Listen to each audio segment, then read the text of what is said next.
Muy bien, oremos antes de comenzar y pidamos la dirección a nuestro Padre Celestial y del Espíritu Santo para esta mañana. Padre bueno, estamos reunidos en tu nombre, estamos acá para alabarte, para adorarte, para escuchar tu palabra y te rogamos que sea tu Santo Espíritu mostrándonos a través de las Escrituras todo aquello que necesitamos transformar para ser semejantes a Cristo, Señor. Porque es tu Espíritu Santo el que obra en medio de su pueblo para llevarnos a los pies de Cristo, para perfeccionar su obra en nosotros. Y te pedimos, Padre, que esta mañana podamos escuchar lo que tienes para nosotros. Que no solamente lo escuchemos, que lo asimilemos, que lo podamos vivir y ponerlo por obras.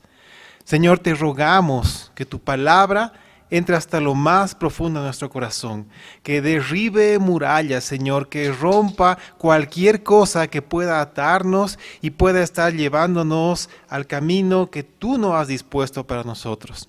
Permite, Padre, que esta mañana te glorifiquemos con nuestra vida, con nuestra atención, con todos nuestros sentidos, Señor, para saber qué es lo que tú demandas de nosotros. Te lo pedimos con certeza, Señor, porque sabemos que tú eres todopoderoso para hacer esto y más en tu pueblo, en tu iglesia. Te encomendamos, Señor, a todas las familias que tú congregas en este lugar. Cuida de cada una de ellas, Señor, de su salud, de su provisión, de su economía, Señor, de todos los miembros que son parte de esta iglesia. Y permite que esta mañana, Señor, como un solo pueblo podamos alabarte y adorarte y así mismo, Señor, te demos la gloria con nuestra vida. En el nombre de Jesús. Amén. Amén. Hoy voy a compartir una porción muy hermosa de Santiago. Vamos a cerrar el capítulo 2 y vamos a entender lo que el anterior domingo iniciamos, el tema de las obras. Pero hoy vamos a ver las obras que evidencian nuestra verdadera fe, así titulado esta prédica. Y cuando Santiago nos hablaba de las obras que dan a conocer nuestra fe verdadera, hoy día vamos a entender con ejemplos claros y concretos cómo podemos hacerlo. Quiero arrancar esto con una ilustración muy sencilla. Si yo digo que soy un excelente carpintero, porque en mi casa tengo todas las herramientas necesarias para montar un taller de carpintería, ¿ustedes creerían que soy un buen carpintero? Bueno, la única manera que podría mostrar que soy un buen carpintero es pues con las obras, es decir, con puertas, con ventanas, con muebles de buena calidad. Pero si digo que soy simplemente un carpintero porque tengo todas las herramientas, puede ser algo muy dudoso. Porque las herramientas no son prueba de que yo soy carpintero. El hecho de tener un lugar que llamo taller no quiere decir que yo sea un carpintero, sino lo que hago, el resultado de mi trabajo, es lo que muestra si soy o no un buen carpintero. No solamente si soy carpintero, sino si soy un buen carpintero. La calidad de esas obras van a dar a conocer quién soy. ¿No? Si soy un carpintero regular o un charlatán o soy un buen carpintero. Y en la vida del creyente sucede lo mismo, hermanos. Decir que somos cristianos porque asistimos a una iglesia, porque tenemos Biblias en nuestra casa, porque hemos pasado varios cursos o hemos estado inscritos en discipulados, no es una garantía de que seamos salvos por fe. Porque hay personas que asisten religiosamente los domingos a la iglesia. Tienen su Biblia, religiosamente oran, la leen, pero la pregunta es, ¿son salvos por fe?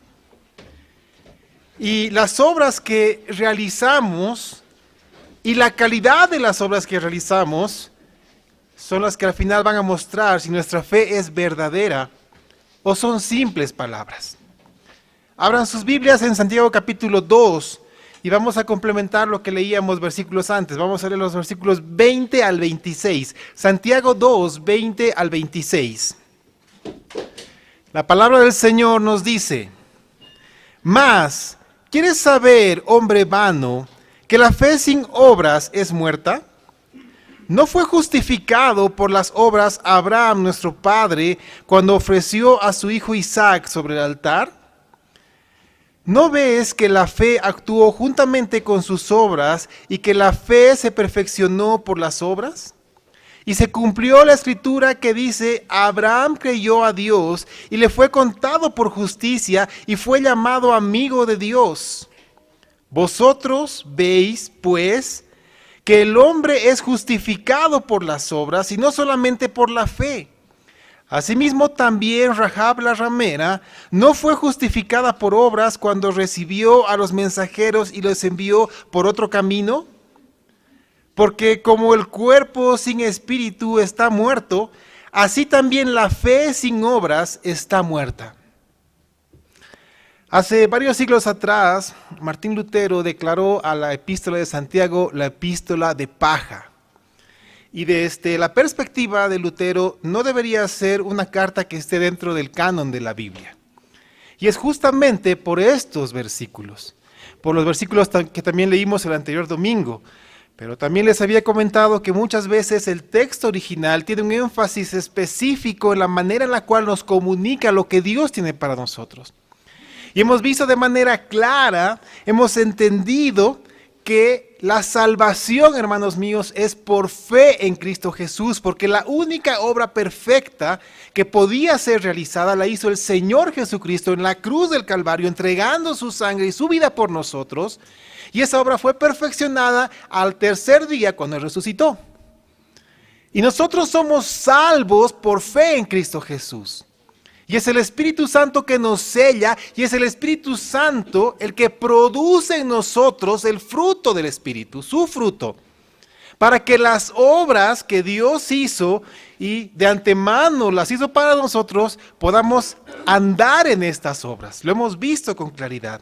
Entonces hoy, hermanos, vamos a conocer cuáles son las obras que evidencian nuestra fe. Porque el anterior domingo les decía que no es tener un checklist de cosas que podemos hacer para mostrar que somos cristianos.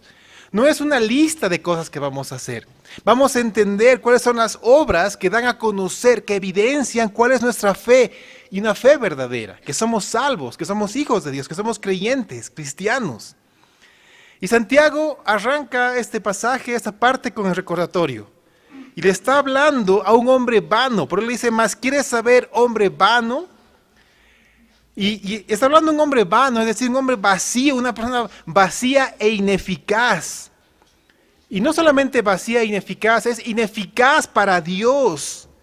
Porque la fe que este hombre profesa tener está muerta en sí misma. Porque no da a conocer, no muestra evidencias de haber sido regenerado. Alguien que dice ser creyente, pero su vida muestra lo contrario, muestra una fe muerta. Una fe que no es real. Y me gusta cómo Santiago da dos ejemplos.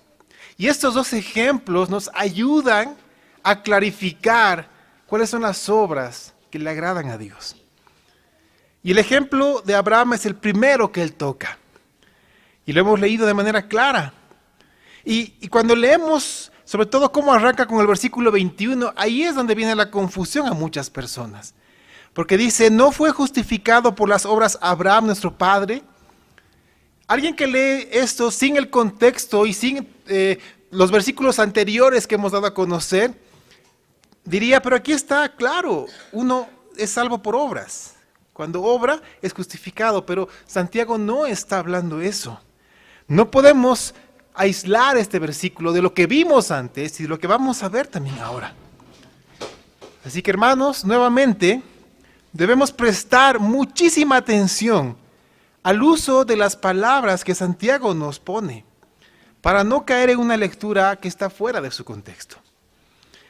Quiero arrancar entendiendo lo que Pablo enseñó. Pablo recalcó que la fe de Abraham, la fe por la cual él fue salvo, fue la que obró en su justificación. Pablo lo dice en Gálatas capítulo 3, versículo 6. Dice, así Abraham creyó a Dios y le fue contado por justicia. Abraham fue salvo por la fe que depositó en Dios. Y esto le fue tomado por justicia. Santiago, hermanos míos, no está contradiciendo la enseñanza de Pablo. En realidad, si entendemos lo que está hablando Santiago, nos damos cuenta que él está reforzando la enseñanza de la fe de Abraham. Él está mostrando que la fe que tuvo Abraham no era una fe vacía, no fue una fe estéril. Fue una fe completa, una fe que fue evidenciada, que mostró y garantizó que él fue justificado por la acción que la fe produjo en él. ¿Cuál fue el culmen de la obra de Abraham? Bueno, en su caso fue el hecho de no rehusar a Dios ofrecer a su hijo Isaac en sacrificio de holocausto. En los discipulados de la mañana vimos cuán fuerte es esta petición por parte de Dios. Era el hijo de la promesa, su hijo amado, su único hijo, y debía ofrecerlo en holocausto. No solamente tenía que matarlo, debía ir por 3 días al monte que Dios le señaló. Cargó sobre el muchacho la leña al subir al monte, y a la pregunta de su hijo, ¿y dónde está el cordero para el sacrificio? Abraham le respondió, Dios se proveerá. El holocausto tenían pasos muy específicos. Había que preparar la mesa del holocausto, es decir, poner la leña para el fuego. Había que degollar al cordero, o en ese caso a su hijo, recibir toda la sangre en un cuenco y ofrecerlo en holocausto, es decir, quemarlo por completo. Y Abraham tenía que haber hecho eso con su hijo. Y Abraham no negó esta petición de Dios. Y algo que es una enseñanza muy hermosa para nosotros en las obras producidas por la fe de Abraham, es que fue Dios mismo quien confirmó esto. Génesis 22:12 dijo, no extiendas tu mano sobre el muchacho, ni le hagas nada. Escucha, porque ya conozco que temes a Dios, por cuanto no me rehusaste tu hijo, tu único. ¿Qué fue lo que llevó a Abraham a obedecer a Dios? Su temor reverente. Nosotros obedecemos a Dios porque tenemos un temor reverente hacia Él. Y aquí debemos preguntarnos lo siguiente: si entendemos las Escrituras, si conocemos lo que la palabra dice y no lo hacemos, quiere decir que no tenemos un temor reverente hacia Dios. En realidad, nuestra falta de temor hace o nos impulsa a desobedecer flagrantemente a nuestro Señor. Por eso el temor reverente a nuestro Dios es lo que nos impide pecar contra Él. Y cuando pecamos es lo que nos lleva, nos impulsa a correr a los pies de Cristo y arrepentirnos y pedir perdón y ser restaurados nuevamente. El texto original respecto al versículo 21 del capítulo 2 de Santiago es muy enfático, es muy fuerte por las palabras que utiliza, pero la verdad es muy difícil de traducirlo. Por eso es que la Reina Valera la pone de la siguiente manera: ¿no fue justificado por las obras Abraham nuestro padre cuando ofreció a su hijo Isaac sobre el altar? Abraham fue declarado recto procedente de la evidencia de sus obras. ¿Sí? La fe que él tuvo fueron evidenciadas por la obra que él hizo. Él fue declarado justo por Dios porque le creyó a Dios y le fue tomado por justicia. Entonces su vida comenzó a evidenciar la fe que él tenía. Así como la fe de Abraham fue probada, hermanos míos, y fue comprobada como genuina, nuestra fe también es probada, y es probada del crisol de la obediencia. Hemos visto que es el crisol, es donde se coloca los elementos, los metales, y se lo pone en un fuego extremo para que se derrita. Nuestra fe, hermanos, es probada ante el crisol de la obediencia. Ese crisol va a sacar a relucir una fe genuina, o va a mostrar que nuestra fe es vana. Una fe que tal vez se manifiesta solamente con palabras, o va a mostrar si es una fe que se manifiesta con el fruto del Espíritu, con las obras que le agradan a Dios. Eso es lo que va a mostrar. La conclusión de Santiago es una y es clara. No se trata de obras que justifican a la persona, sino se trata de acciones, de obras que evidencian la fe que ya ha salvado a esa persona. Eso es, hermanos míos. Esa es la conclusión de Santiago. Así como Dios vio el interior de Abraham y descubrió que su fe era verdadera y fue perfeccionada en el acto del sacrificio de su hijo, que después Dios proveyó un cordero para que esté en lugar de su hijo, yo quiero preguntarte, y es algo que se debe enseñar en las iglesias. Tú, hermano mío, hermana mía, ¿conoces los 5 sacrificios que la Biblia enseña que le agradan a Dios en los tiempos de la iglesia, hoy para nosotros como salvos por fe? Porque la Biblia nos define 5 sacrificios. Y lo llama de esa manera sacrificios que el creyente debe realizar.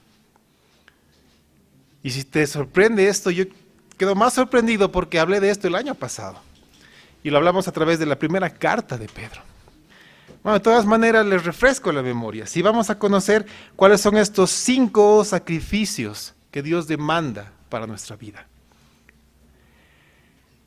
Los 3 primeros están en Hebreos capítulo 13, versículo 15 a 16.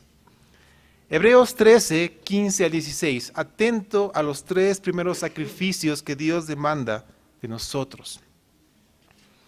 Hebreos 13, 15 a 16 dice, así que ofrezcamos siempre a Dios por medio de Él sacrificio de alabanza, es decir, fruto de labios que confiesan su nombre. Y de hacer bien y de la ayuda mutua no os olvidéis, porque de tales sacrificios se agrada Dios. Aquí están los 3 primeros sacrificios, hermanos míos. Vamos a ver rápidamente cada uno. El primero, sacrificio de alabanza. Entendemos que la alabanza es una expresión de adoración, donde le damos a Dios honor. Le damos a nuestro Dios gloria y gratitud por qué y quién es Él para nosotros. Cuando alabamos, damos a conocer lo grande que es Él para nosotros. Cuán importante y perfecto es para nosotros. Y lo hemos dicho muchas veces y hoy lo repito, la alabanza no es una actividad que realizamos en la iglesia. No, es una actitud continua de corazón que da a conocer nuestra manera de vivir. Y es un sacrificio. ¿Saben por qué? Porque cuando alabamos a nuestro Dios, nos damos cuenta de nuestra dependencia hacia Él. Y algo que el ser humano no quiere hacer es soltar las riendas. Mientras más control tengamos nosotros, pensamos que estamos mejor y más tranquilos.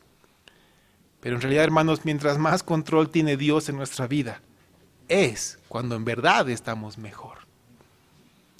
Y alabar a Dios es rendirnos a Él. Por eso es un sacrificio.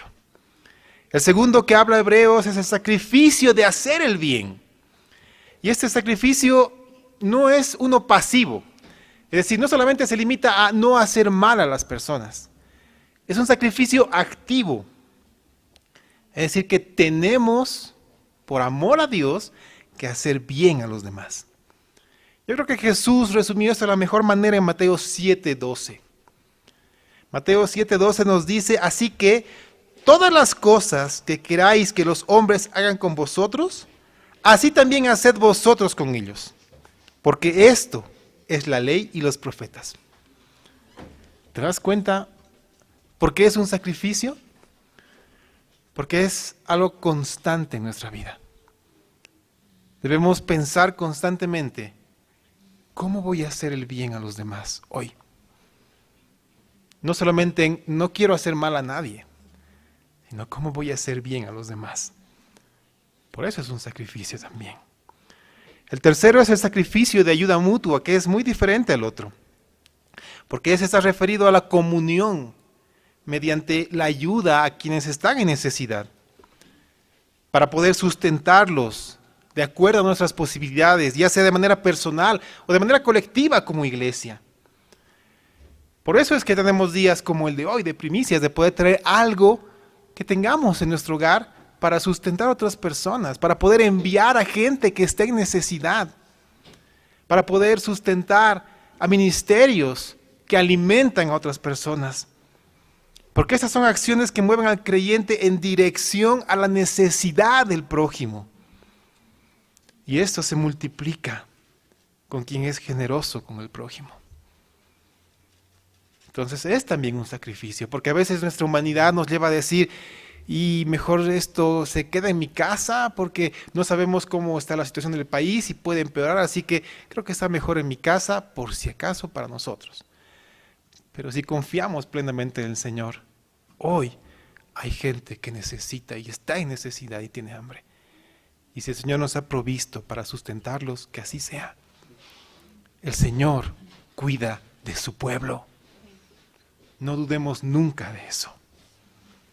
Vamos al cuarto sacrificio que le agrada al Señor. El sacrificio de sustentar a la obra. Vamos a Filipenses capítulo 4, versículos 15 al 18. Dice, y sabéis también vosotros, oh filipenses, que al principio de la predicación del Evangelio, cuando partí de Macedonia, ninguna iglesia participó conmigo en razón de dar y recibir, sino vosotros solos. Pues aún a Tesalónica me enviasteis una y otra vez para mis necesidades. No es que busque dádivas, sino que busco fruto que abunde en vuestra cuenta.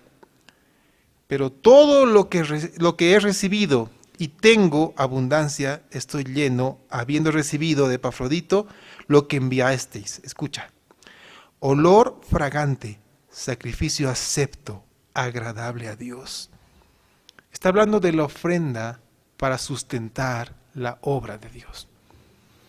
Habla de eso también en la carta a los Corintios y lo habla de manera muy clara. El cuarto sacrificio que le agrada al Señor es el dar para sustentar la obra. Y yo sé que esto ha sido tergiversado de muchas maneras. Y a través de esto se manipula al pueblo de Dios. Y se le enseña que deben pactar y no sé qué cosas más que no tienen sentido alguno con la palabra. Nosotros damos, ¿saben por qué? Porque la ofrenda es un acto agradable a Dios. Porque tiene el objeto de sustentar su obra para el avance de la misma. Dios es el dueño del oro y de la plata, pero Él nos da la oportunidad y la bendición de que seamos nosotros los participantes en el sustento de su obra. Y el sustento del cuerpo de Cristo y de las personas que se dedican al ministerio a tiempo completo es un privilegio que Dios da a su pueblo. Mira, escucha lo que dice Pablo en la primera carta a los Corintios, capítulo 16, los primeros 2 versículos. Dice, en cuanto a la ofrenda para los santos, haced vosotros también de la manera que ordené en las iglesias de Galacia. Cada primer día de la semana, cada uno de vosotros ponga aparte algo según haya prosperado. Ahora, hermanos, ¿quién nos prospera? ¿El fruto de nuestro trabajo? ¿Nuestra inteligencia? ¿Nuestra capacidad? Quien nos prospera es el Señor. Porque quien nos dio la capacidad es el Señor. Quien nos dio talentos es el Señor.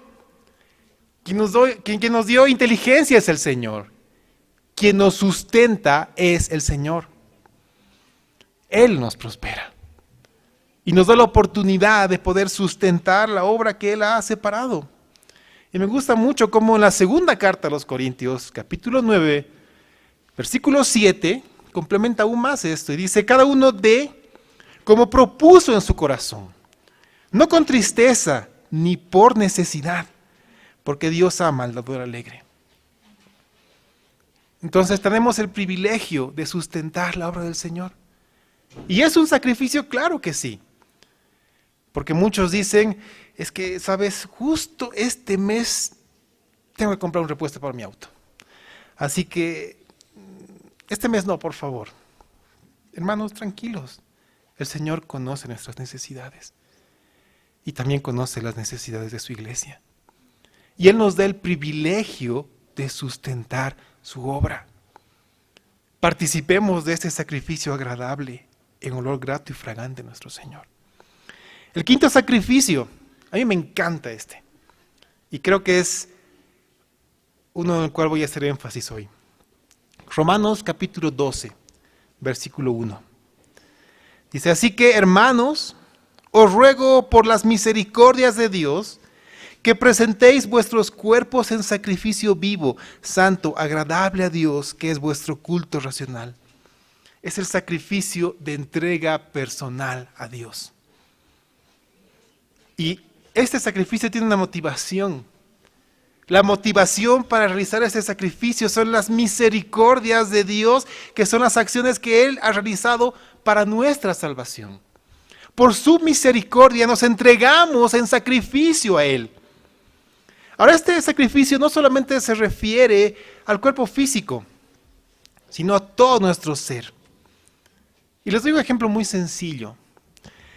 Muchos hoy tal vez puedan estar acá presentes en cuerpo, pero no en espíritu y tampoco en mente. ¿Saben a qué me refiero? Puede haber alguien que diga, yo ya no quiero ir a esta iglesia, no me gusta, ya no me siento cómodo, tal vez han pasado cosas que no me agradan y ya no quiero, pero ni modo, me traen o me llevan. Entonces se sienta y está ahí. Está en cuerpo, pero no está en mente ni en corazón.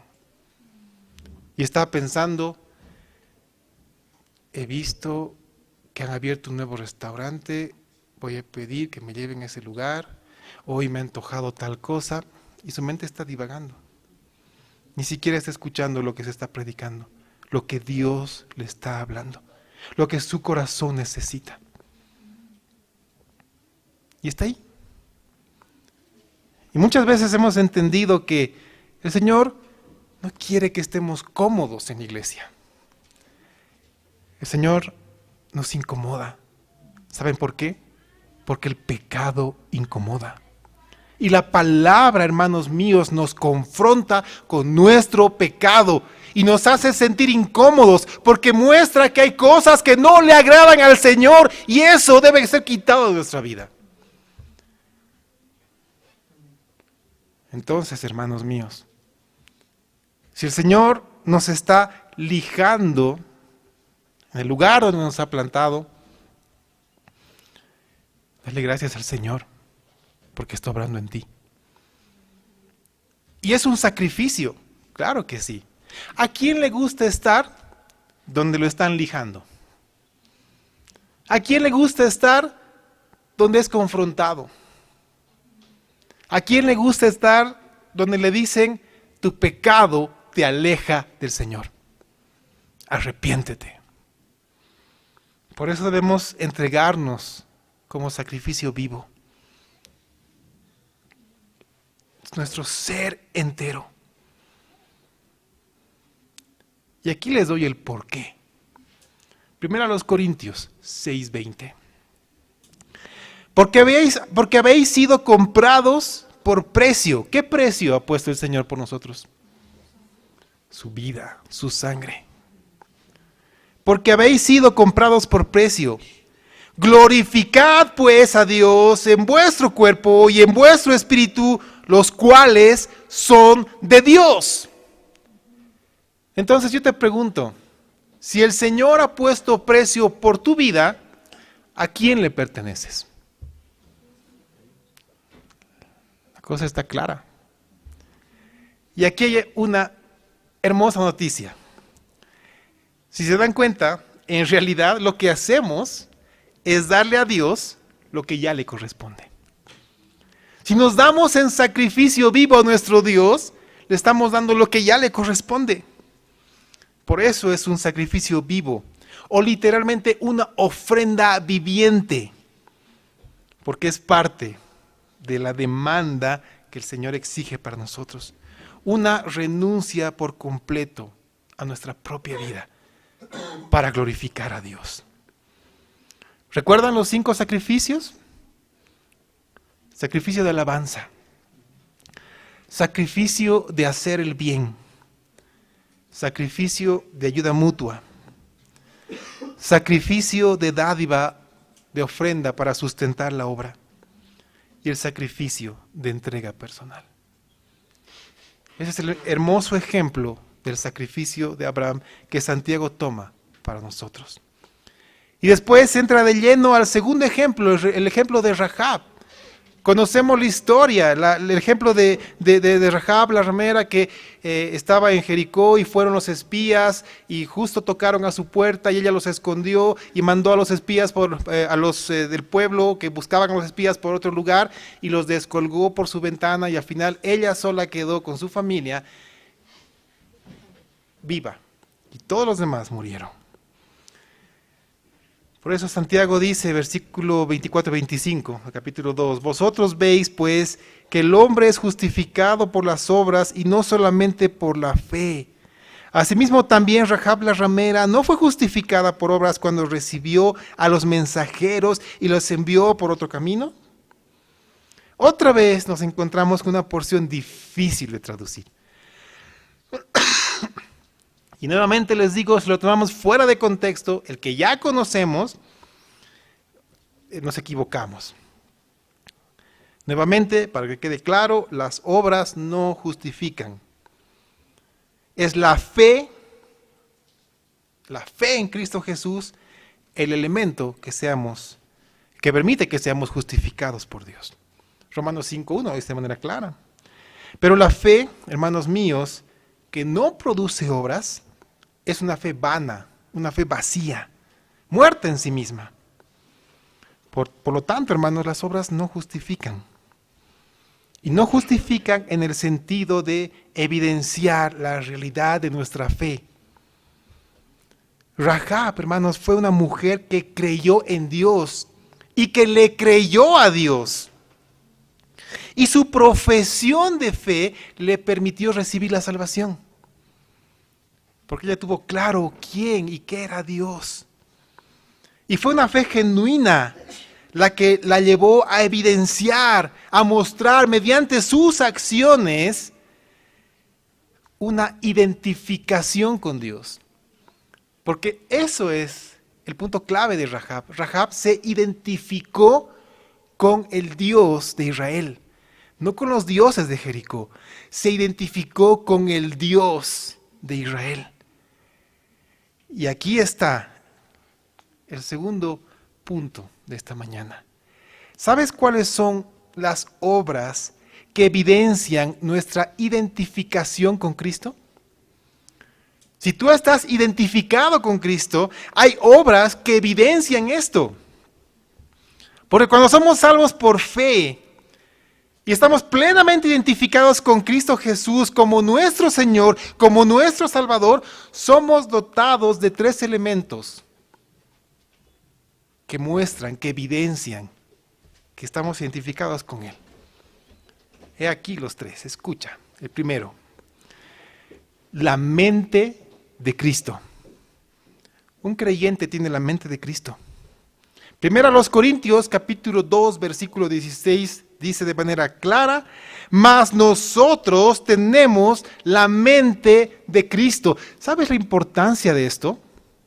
¿Cuántas veces te has metido en problemas? ¿Cuántas veces has pecado? ¿Cuántas veces has tomado malas decisiones? ¿Has hecho malas acciones que te han llevado a arrepentirte porque has pensado de manera humana? Porque te has enfrentado a una circunstancia y has pensado como un ser humano, como tú creías que era lo correcto, como tú pensabas o asimilabas que debían ser las cosas. Pero para eso fuimos dotados con la mente de Cristo, para que su palabra, su Espíritu Santo, nos lleve a comprender las circunstancias desde la óptica del Señor, no desde la nuestra. Cuando estamos en problemas, cuando estamos en dificultades, cuando estamos en carencia y necesidad, ¿qué es lo primero que viene a nosotros? ¡Ay, de dónde vendrá mi socorro! ¡Ay, de este tío que tiene mucha plata! Él me va a prestar. ¿De dónde vendrá mi socorro? ¡Ay, de este amigo que sé que le está yendo muy bien! ¡No! Nuestro socorro viene del Señor. Alzaré mis ojos a los montes. De Él viene mi socorro. La mente de Cristo nos lleva a hacer las cosas que le agradan al Señor. No nos quedamos quietos. Tampoco vamos al otro extremo de decir, el Señor proveerá y nos echamos en nuestra cama a dormir. No. Hacemos lo que tenemos que hacer. Hacemos lo que humanamente nos corresponde para lo que es posible para nosotros, para que lo imposible lo haga el Señor y nos sorprenda. Y nuestra fe sea enriquecida y probada. Entonces la mente de Cristo, hermanos, es para eso. El segundo elemento, el amor de Dios. Romanos 5:5 dice, porque el amor de Dios ha sido derramado en nuestros corazones por el Espíritu Santo que nos fue dado. Y quiero que comprendan la importancia de esto. Cuando tenemos tiempos de consejería prematrimonial o incluso matrimonial con parejas, lo primero que hacemos es definir qué es el amor. Y cuando preguntamos a las parejas qué es el amor, es interesante escuchar cómo divagamos con todas las cosas que escuchamos. No, que el amor es un sentimiento que te lleva a encontrar tu media naranja, que no sé qué, que aquí, que allá, que esto, que el otro. Y, hermanos, la palabra define el amor de la siguiente manera. Dios es amor. Punto. ¿Sabes qué quiere decir esto? Que el amor es un atributo de Dios. Y lo hermoso es que Dios ha decidido comunicarnos, transmitirnos, contagiarnos este atributo para que tengamos su amor, para ver a las personas con el amor de Dios. Porque no podemos negar que cuando alguien nos hace daño, ¿con qué ojos vemos a esta persona? Bueno, pues con ojos de desprecio, con ojos hasta de temor, no sé. Pero la pregunta que debemos hacernos es, ¿acaso Cristo no murió también por esa persona? Lo hizo. Bueno, que esta persona tenga una relación o no con Dios es otra cosa que depende de esta persona y de Dios. Pero el asunto es claro. Nosotros no podemos menospreciar la obra de Cristo por estas personas.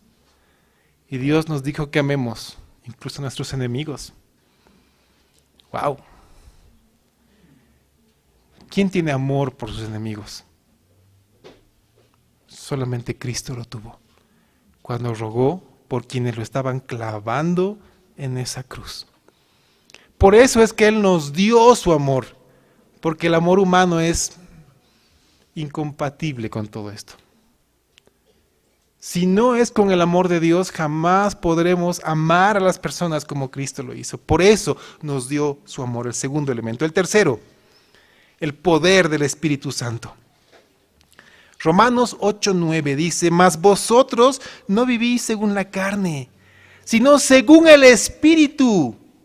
Y aquí me encanta cómo dice esto Pablo. Si es que el Espíritu de Dios mora en vosotros. Y si alguno no tiene el Espíritu de Cristo, no es de Él. Así que el Espíritu es el sello, la garantía de un salvo por fe. Y si tenemos el Espíritu de Dios con nosotros, tenemos el poder del Espíritu Santo para que las obras que Cristo quiere hacer en nosotros sea evidente, para que el fruto del Espíritu Santo sea evidente. Hermanos, con estos tres elementos somos capacitados para vivir a Cristo, con su mente, con su amor, con su espíritu. Podemos decir perfectamente lo que dice Gálatas 2:20. Con Cristo estoy juntamente crucificado, ya no vivo yo, mas vive Cristo en mí. Lo que ahora vivo en la carne, lo vivo en la fe del Hijo de Dios, el cual me amó y se entregó a sí mismo por mí. Solamente dando los sacrificios que son agradables a Dios, con los elementos que muestran nuestra identificación con Cristo. Santiago concluye con el versículo 26. Esta parte de la enseñanza. Y Santiago dice, porque como el cuerpo sin espíritu está muerto, así también la fe sin obras está muerta. Y creo que la conclusión de Santiago es perfecta mediante el ejemplo que él da. Vamos a tomar un ejemplo sencillo, ¿sí? Cuando alguien está vivo, ¿qué hace? Respira, ¿no es así? ¿Cuántos papás han estado pendientes de sus hijitos cuando eran bebitos? ¿No? ¿Y qué es lo primero que hacían? Acercar un espejo. ¿Les ha pasado eso? ¿No? Porque si se empañaba el espejo es porque estaba vivo, ¿no? Y otra vez entraba el alma al cuerpo, ¿no? Entonces, estábamos pendientes de su respiración. Es el mejor ejemplo. Es el mejor ejemplo. Una persona cuando está muerta ya no respira. Así de sencillo. Porque uno está vivo, pues respira. Porque es una manifestación de que estamos vivos. Ahora, yo quiero preguntarles algo, hermanos. Hasta que no hemos hablado de la respiración, yo creo que nadie ha estado pendiente de qué. Inhala, exhala. Inhala, exhala. Nadie. O alguien ha estado ahí quieto y se da cuenta que no está respirando y otra vez vuelve a respirar. No. Automáticamente han estado todos respirando sin ningún problema, ¿no es así? Todos. Nadie acá se ha preocupado de respirar porque lo hacen automáticamente, porque están vivos, ¿no es así? ¿Ok? Pasa lo mismo con la fe que produce la salvación en nosotros, pasa lo mismo. Así como porque estamos vivos respiramos automáticamente, porque somos salvos por fe, las obras son manifestadas automáticamente. Quiere decir que porque estamos vivos espiritualmente, automáticamente vivimos en las obras preparadas de antemano por Dios. Y nuevamente leamos Efesios 2:10, el anterior domingo lo vimos, pero otra vez leamos Efesios 2:10. Porque somos hechura suya, creados en Cristo Jesús para buenas obras, las cuales Dios preparó de antemano para que anduviésemos en ellas. Y recuerdo haber puesto énfasis en esto. El Señor preparó estas obras no para que tengamos un checklist, sino para que anduviéramos en ellas como estilo de vida. Así como respiramos porque estamos vivos, las obras de Dios son manifiestas en nosotros porque estamos vivos espiritualmente. Hermanos, recordemos juntos que fuimos capacitados para vivir a Cristo y fuimos dotados con su mente, fuimos dotados con su amor, fuimos dotados con su Santo Espíritu. Y con estos elementos vamos a poder ofrecer los sacrificios de un verdadero creyente que está vivo por la fe en Cristo Jesús. ¿Recuerdan cuáles son? Vamos a poder ofrecer sacrificio de alabanza. Vamos a poder ofrecer el sacrificio de hacer el bien, el sacrificio de ayuda mutua, el sacrificio de ofrendar para sustentar su obra y el sacrificio de entrega personal de todo nuestro ser. Y las obras serán manifiestas porque somos salvos por fe en Cristo Jesús. Hermanos, es tiempo de que nos pongamos delante del Señor y hagamos una simple pregunta. Señor, ¿soy un aficionado a ti? ¿O soy salvo por gracia? Porque entendimos que un aficionado es aquel que con su boca profesa que le gusta algo. Pero solamente alguien que es salvo por fe hace lo que le agrada al Señor. Hermanos, debemos despertar como pueblo, debemos despertar como iglesia y debemos dejar de ser personas que simplemente se han convertido en oidores. Es tiempo de ser hacedores de la palabra de Dios. Es tiempo, hermanos, de que las obras del Señor sean manifiestas en nosotros. Es tiempo de que el fruto del Espíritu sea manifiesto en nosotros. Amén. Ponte de pie. Vamos a orar.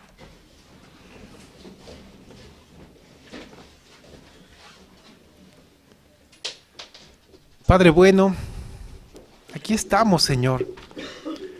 Tu palabra es fiel y verdadera. Tu palabra, Señor, nos confronta. Tu palabra nos muestra el sacrificio que es agradable delante de ti.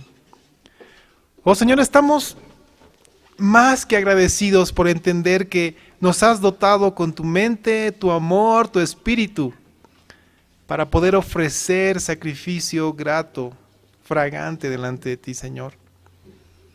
Aquí estamos, Padre. Nos ofrecemos. En realidad te damos lo que te pertenece, porque tú pagaste por nuestra vida, Señor. Obra en nuestro corazón, obra en nuestra mente, en todo nuestro ser. Te rogamos, Señor, por favor, Padre. Ayúdanos a comprender esto, a ponerlo y a grabarlo en nuestro corazón y a ponerlo por obra, Señor, a manifestar la fe que tú nos has dado. Por favor, Señor, permite que seamos aceptos y agradables delante de ti por lo que Cristo ya hizo por nosotros. En nombre de Jesús, te bendecimos, te alabamos, Padre. Gracias por tu perfecto amor. Amén.